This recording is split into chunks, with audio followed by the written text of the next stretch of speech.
13 अगस्त 1972 पाकिस्तान के रावलपिंडी में मौजूद एक कड़ी सुरक्षा वाले प्रिजनर ऑफ वॉर यानी POW कैंप में वो रात इतिहास बनने वाली थी। यही वो कैंप था जहां 1971 के भारत पाकिस्तान युद्ध के बाद भारतीय वायुसेना के 12 पायलटों को बंदी बनाकर रखा गया था। कैंप की सुरक्षा इतनी सख्त थी कि कोई सोच भी नहीं सकता था कि यहां से कोई जिंदा बाहर निकल पाएगा। चारों तरफ ऊंची ऊंची दीवारें, दीवारों के ऊपर काटीले तार, हर जगह हथियारबंद पाकिस्तानी सैनिक। लेकिन इसी नामुमकिन जगह पर 3 ऐसे भारतीय पायलट मौजूद थे जिनके इरादे किसी दीवार, किसी तार और किसी बंदूक से डरने वाले नहीं थे। वो इस जेल से कुछ इस तरह भागे जिसे देख पाकिस्तानियों के होश उड़ गए। इस कहानी की शुरुआत होती है 3 दिसंबर 1971 से, जब भारत और पाकिस्तान के बीच जोरदार युद्ध चल रहा था। जमीन पर भारतीय सेना हर मोर्चे पर पाकिस्तान को पीछे धकेल रही थी, लेकिन आसमान में हालात उतने आसान नहीं थे। पाकिस्तान के जफरवाल शहर के पास बना एक ऊंचा वॉच टावर भारतीय वायुसेना के लिए बड़ी परेशानी बन चुका था। वहां से पाकिस्तानी सेना भारतीय मूवमेंट पर नजर रखती थी और कई बार भारतीय विमानों पर सटीक फायरिंग भी की जाती थी। इस वॉच टावर को तबाह करने की जिम्मेदारी दी गई भारतीय वायुसेना के जाबाज पायलट दिलीप पारुलकर को। दिलीप पारुलकर अपने साहस, अनुशासन और हिम्मत के लिए जाने जाते थे। उन्हें पता था कि मिशन आसान नहीं है, लेकिन देश के लिए यह जोखिम उठाना जरूरी था। 10 दिसंबर 1971 को दिलीप पारुलकर अपने सुखोई 7 फाइटर जेट के साथ मिशन पर निकले। जैसे ही वो वॉच टावर के पास पहुंचे, पाकिस्तान की एंटी एयरक्राफ्ट गनों ने जबरदस्त फायरिंग शुरू कर दी। गोलियां सीधे उनके जेट की तरफ आ रही थी। कुछ ही पलों में उनका विमान बुरी तरह डैमेज हो गया। हालात बिगड़ते देख पारुलकर ने बिना समय गवाए इजेक्ट किया। उनकी जान तो बच गई, लेकिन किस्मत ने उन्हें दुश्मन की जमीन पर उतार दिया। जमीन पर उतरते वक्त पारुलकर पहले से घायल थे। दर्द से जूझते हुए वो खुद को संभाल ही रहे थे कि आसपास के पाकिस्तानी आम लोग वहां जमा होने लगे। भीड़ दुश्मन चिल्लाने लगी। देखते ही देखते लोगों ने उन्हें पीटना शुरू कर दिया। उनका सामान छीन लिया गया। चोट, थकान और मारपीट की वजह से पारुलकर वहीं बेहोश हो गए। अगर थोड़ी भी देर हो जाती तो शायद भीड़ उन्हें जान से मार देती, लेकिन तभी पाकिस्तानी सैनिक वहां पहुंच गए। सैनिकों ने भीड़ को हटाया और कहा, यह जिंदा हमारे ज्यादा काम का है। इस तरह दिलीप पारुलकर को मौत के मुंह से निकालकर हिरासत में ले लिया गया। जब पारुलकर को होश आया तो उन्होंने खुद को एक अंधेरी, तंग और सीलन भरी कोठरी में बंद पाया। सामने एक पाकिस्तानी अधिकारी खड़ा था। उसने कागज और पेंसिल उनकी तरफ बढ़ाए और कहा, आदमपुर एयरबेस का नक्शा बनाओ। आदमपुर एयरबेस भारतीय वायुसेना का एक बेहद अहम ठिकाना था। पारुलकर ने तुरंत मना कर दिया।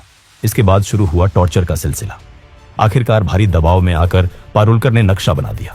पाकिस्तानी अधिकारी बहुत खुश हुआ, लेकिन कुछ देर बाद वो गुस्से में वापस लौटा। असल में पारुलकर ने आदमपुर एयरबेस का नहीं, बल्कि मुंबई एयरपोर्ट का नक्शा बना दिया था। गुस्से में अधिकारी ने सजा सुना दी। पूरी रात कोठरी के एक कोने में खड़े रहना होगा। एक गार्ड को आदेश दिया गया कि अगर पारुलकर बैठे तो तुरंत गोली मार दी जाए। पूरी रात पारुलकर खड़े रहे। शरीर जवाब दे रहा था, लेकिन गार्ड को उन पर तरस आ गया। उसने धीरे से कहा, सुबह तक बैठ जाओ, अगर कोई आएगा तो मैं खास दूंगा, तब तुम खड़े हो जाना। इसके बाद कई रातें पारुलकर ने उसी अंधेरी कोठरी में बिताई। लगातार टॉर्चर हुआ, लेकिन उन्होंने अपने मुंह से कुछ नहीं निकाला। आखिरकार पाकिस्तानी अधिकारी भी थक गए और कुछ दिनों बाद उन्हें बाकी भारतीय बंदियों के साथ एक ही कैंप में डाल दिया गया। यही था रावलपिंडी का POW कैंप, जहां भारतीय वायुसेना के 12 पायलट कैद थे। यहां पारुलकर को पता चला कि बाकी साथियों के साथ भी ऐसा ही बर्ताव हुआ था। सबने दर्द सहा था, लेकिन किसी का हौसला नहीं टूटा था। इस कैंप के इंचार्ज थे उस्मान हामिद। वो भारतीय पायलटों के साथ सम्मान से पेश आते थे। हालांकि कई पाकिस्तानी अधिकारियों को ये बात बिल्कुल पसंद नहीं थी। उसी उस्मान हामिद ने भारतीय पायलटों को एक कैसेट प्लेयर और एक एटलस दिया। शायद उन्हें अंदाजा भी नहीं था कि ये छोटी सी मदद आगे चलकर कितनी बड़ी कहानी लिखेगी। 25 दिसंबर 1971 को कैंप में खबर पहुंची, ढाका में पाकिस्तान ने सरेंडर कर दिया है। भारत युद्ध जीत चुका है। 93,000 पाकिस्तानी सैनिक भारत की कायद में थे।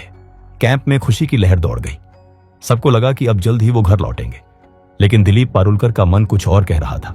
उन्हें पता था कि कैदियों की अदला बदली में लंबा वक्त लग सकता है।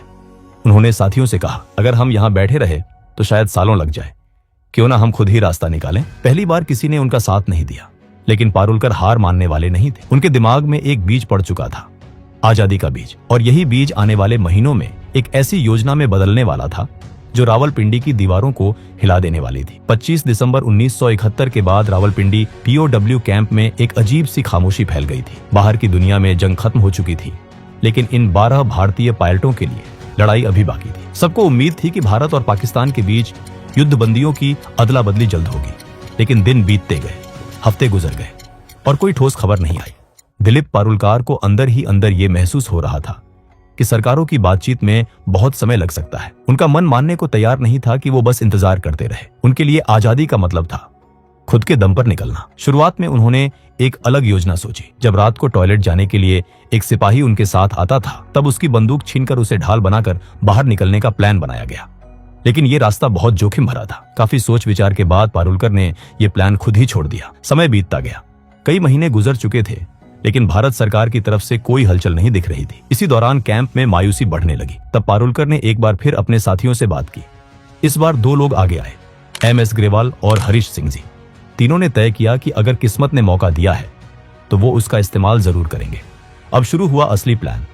सबसे पहले उन्होंने कैंप के इंचार्ज उस्मान हदीद द्वारा दिए गए एटलस को ध्यान से पढ़ना शुरू किया। रात रात भर वो नक्शे देखते, रास्ते समझते और संभावनाएं तलाशते। प्लान साफ था, जेल से निकलने के बाद सीधे भारत पाकिस्तान बॉर्डर जाना बहुत खतरनाक था, क्योंकि युद्ध के बाद वहां सुरक्षा बेहद सख्त थी। इसलिए उन्होंने तय किया कि वो पहले अफगानिस्तान की तरफ जाएंगे और वहां से किसी तरह भारत पहुंचेंगे।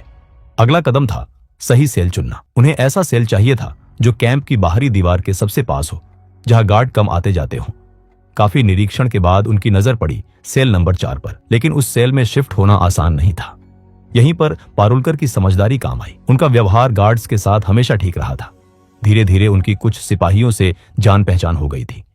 उसी का फायदा उठाकर उन्होंने रिक्वेस्ट डाली और आखिरकार पारुलकर, ग्रेवाल और हरीश सिंह जी को सेल नंबर 4 में शिफ्ट कर दिया गया। इस सेल में पहले से एक और भारतीय पायलट मौजूद थे, विद्याधर शंकर चाटी। चाटी भागने के प्लान में शामिल नहीं होना चाहते थे, लेकिन वो इन तीनों की मदद करने को तैयार थे और यही मदद आगे चलकर बेहद अहम साबित होने वाली थी। अब असली चुनौती थी दीवार में सुरंग बनाना। सेल की दीवार लगभग 18 इंच मोटी थी। बिना किसी औजार के इसे तोड़ना नामुमकिन था, लेकिन किस्मत एक बार फिर उनके साथ थी। किसी तरह उन्होंने एक कैंची और एक स्क्रू ड्राइवर चुरा लिया। हर रात ठीक 12 बजे से 1 बजे तक बेड के नीचे जाकर काम शुरू होता। एक आदमी दीवार कुरेदता, बाकी 3 पहरा देते। दीवार से निकलने वाली मिट्टी और सीमेंट को बेड के नीचे छुपा दिया जाता। सुरक्षा बढ़ाने के लिए उन्होंने सेल के अंदर लगे बल्ब का फ्यूज उड़ा दिया, ताकि गार्ड ठीक से देख ना सके। जेल में बल्ब बदलने की प्रक्रिया लंबी थी और इसका फायदा इन तीनों को मिला। एक रात खतरा बहुत करीब आ गया। एक गार्ड ने बाहर से झांककर देखा और उसे लगा कि सेल में सिर्फ 3 पायलट हैं, जबकि उस वक्त हरीश सिंह जी बेड के नीचे थे। गार्ड ने आवाज लगाई, लेकिन तीनों ने सोने का नाटक किया। गार्ड भागकर इंचार्ज उस्मान हामिद को बुलाने गया। उसी पल सिंह जी चुपचाप बाहर निकले और लेट गए। जब उस्मान हामिद आए और चारों पायलटों को देखा तो उन्होंने गार्ड को ही डांट दिया। दिन बीतते गए, हफ्ते महीनों में बदल गए। दीवार की ईंटों से सीमेंट निकाला जाता, फिर ईंटों को वैसे ही वापस लगा दिया जाता। बाहर से देखने पर सब सामान्य लगता था। साथ ही उन्होंने भागने के बाद के लिए तैयारी शुरू कर दी। हर कैदी को हर महीने 57 रुपये मिलते थे। इन्हीं पैसों से तीनों ने ड्राई फ्रूट्स, कंडेंस्ड मिल्क और जरूरी सामान इकट्ठा किया। उन्हें पता था कि जेल से बाहर निकलने के बाद जिंदगी और भी कठिन होने वाली है। दिशा जानने के लिए उन्हें कंपास चाहिए था। उन्होंने कैसेट प्लेयर के मैग्नेट और कपड़े सिलने वाली सुई से जुगाड़ू कंपास बनाया। पारुलकर को घर से जो कपड़े मिले थे, उनसे जेल के टेलर को पैसे देकर तीनों के लिए पठानी सूट सिलवाए गए, ताकि बाहर निकलने के बाद वो आम लोगों में घुल मिल सके। धीरे धीरे दीवार का छेद इतना बड़ा हो गया कि एक इंसान उसमें से निकल सके। आखिरी परत, जो कि सिर्फ प्लास्टर था, उसे जानबूझकर छोड़ी गई ताकि भागने वाली रात उसे आसानी से तोड़ा जा सके। 13 अगस्त 1972 की रात रावलपिंडी POW कैंप के ऊपर काले बादल छाए हुए थे।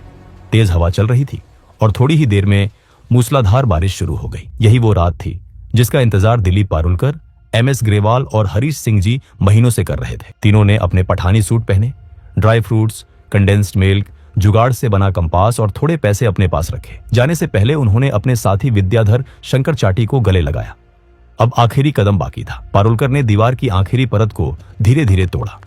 बारिश की वजह से आवाज बाहर तक नहीं गई। एक एक करके तीनों उस संकरे छेद से बाहर निकल आए। बाहर आकर उन्होंने देखा दीवार के पास ही एक पाकिस्तानी गार्ड चारपाई पर सो रहा था। तीनों सीधे दीवार की तरफ भागे।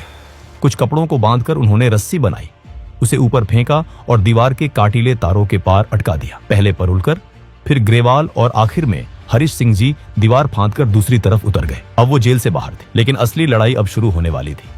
तीनों तेजी से भागते हुए बस स्टैंड पहुंचे। किस्मत उनके साथ थी। उन्हें पेशावर जाने वाली बस मिल गई। पूरी रात सफर करने के बाद सुबह करीब 6 बजे वो पेशावर पहुंच गए। यहाँ सबसे बड़ा खतरा पहचान का था। अगर उनसे कलमा पढ़ने को कहा जाता या मेडिकल चेक होता तो तुरंत पकड़े जाते। इसलिए तीनों ने खुद को क्रिश्चियन बताने का फैसला किया। पेशावर से उन्होंने एक और लोकल बस ली और सुबह करीब 9:30 पर लंडी कोटल पहुंचे। उधर सुबह 11 बजे रावलपिंडी के वॉर कैंप में अचानक हड़कंप मच चुका था। पाकिस्तानी गार्ड्स को पता चल गया था कि तीनों भारतीय पायलट भाग चुके हैं। जब गार्ड्स उनके सेल में पहुंचे और दीवार में बना वो बड़ा सा सुराख देखा तो कुछ पल के लिए सब सन्न रह गए। किसी को यकीन ही नहीं हो रहा था कि इतनी कड़ी सुरक्षा के बावजूद ये नामुमकिन काम हो गया। गार्ड्स गुस्से से तमतमा उठे। उन्हें लगा कि अगर सीनियर अफसरों को सच्चाई पता चली तो सजा उन्हीं को मिलेगी। इसी गुस्से और डर में उन्होंने सोचा कि विद्याधर शंकर चाटी, जिन्होंने इन तीनों की मदद की थी, उन्हें गोली मार दी जाए। फिर सीनियर्स को यह बताया जाए कि चाटी भी भागने की कोशिश कर रहे थे, इसलिए मजबूरी में उन्हें मारना पड़ा। लेकिन सीनियर अफसरों को जल्दी ही साफ जानकारी मिल गई कि असल में कितने कैदी भागे हैं। इसी वजह से गार्ड्स चाटी को मारने की हिम्मत नहीं कर पाए। उधर जेल से दूर निकल चुके तीनों पायलटों के सामने अगली सबसे बड़ी चुनौती खड़ी थी। अब उन्हें अफगानिस्तान में दाखिल होने के लिए तोरखम बॉर्डर पार करना था, जो वहां से सिर्फ 5 किलोमीटर दूर था। दूरी कम थी, लेकिन सबसे बड़ी समस्या यह थी कि उन्हें रास्ता बिल्कुल नहीं पता था। उन्होंने अपने पास मौजूद एटलस में देखा कि तोरखम बॉर्डर के पास एक जगह दिखाई गई थी, लंडी खाना रेलवे स्टेशन। नक्शे के हिसाब से अगर वो वहां पहुंच जाते तो वहीं से होते हुए तोरखम बॉर्डर जाना आसान हो सकता था। लेकिन उन्हें यह नहीं पता था कि यह नक्शा बहुत पुराना था और लंडी खाना रेलवे स्टेशन 1932 में ही बंद हो चुका था। तीनों एक चाय की टपरी पर पहुंचे और वहां खड़े एक आदमी से पूछा, लंडी खाना कैसे जाए? ये सुनते ही आसपास के लोग उन्हें घूरने लगे। तभी एक आदमी आगे आया और सख्त लहजे में पूछा, तुम कौन हो, कहां से आ रहे हो और कहां जा रहे हो? पारुलकर ने जवाब दिया, हम पाकिस्तान एयरफोर्स के अफसर हैं, छुट्टी पर हैं और घूमने जा रहे हैं। दुर्भाग्य से वो आदमी तहसीलदार का क्लर्क था। उसे शक हो गया। उसने कहा, यहाँ इस नाम की कोई जगह नहीं है। भीड़ बढ़ने लगी। उस आदमी ने ताना मारा, तुम तीनों बंगाली हो ना, अफगानिस्तान भाग रहे हो? ग्रेवाल ने हंसते हुए कहा, क्या हम आपको बंगाली लगते हैं? लेकिन शक और गहरा गया। तीनों को पकड़कर तहसीलदार के पास ले जाया गया। वहां भी उन्होंने खुद को पाकिस्तानी एयरफोर्स अफसर बताया, लेकिन तहसीलदार ने भरोसा नहीं किया। आखिरी दाव खेलते हुए पारुलकर ने कहा, हमने अपने वतन के लिए खून पसीना बहाया है। अगर आपको भरोसा नहीं है तो पाकिस्तान एयरफोर्स के एडीसी उस्मान हामिद से बात करवा दीजिए। पारुलकर को लगा था कि इससे वो बच जाएंगे, लेकिन यही बात उनकी सबसे बड़ी गलती बन गई। तहसीलदार ने तुरंत उस्मान हामिद को फोन किया और दिलीप से बात करवाई। दिलीप को बात करनी ही पड़ी। इसी पल उस्मान हामिद को समझ आ गया कि तीनों वही भारतीय पायलट हैं जो रावलपिंडी कैंप से भागे हैं। उस्मान हामिद ने तहसीलदार से फोन पर कहा, ये हमारे लोग हैं, जब तक हमारे सिपाही वहां नहीं पहुंचते इन्हें सुरक्षित रखा जाए। कुछ घंटों बाद पाकिस्तानी सैनिक आए और तीनों को दोबारा रावलपिंडी ले जाया गया। उन्हें 30 दिन की सॉलिटरी कन्फाइनमेंट की सजा दी गई। इसके बाद सभी भारतीय पायलटों को रावलपिंडी से हटाकर फैसलाबाद की जेल भेज दिया गया, जहां 500 से ज्यादा भारतीय POWs रखे गए थे। इसी दौरान भारत और पाकिस्तान के बीच युद्ध बंदियों की अदला बदली पर बातचीत तेज हो गई। आखिरकार दिसंबर 1972 में पाकिस्तान के राष्ट्रपति जुल्फिकार अली भुट्टो ने सभी भारतीय युद्ध बंदियों को रिहा करने का ऐलान कर दिया। जब ये भारतीय जवान वागाह बॉर्डर से भारत लौटे तो वहां इंसानों का सैलाब उमड़ पड़ा। हजारों लोग तिरंगे लेकर खड़े थे। नारों की गूंज थी। सैनिकों की आंखों में आंसू और चेहरे पर गर्व था। ये कहानी सिर्फ एक जेल से भागने की नहीं थी, ये कहानी थी हौसले की।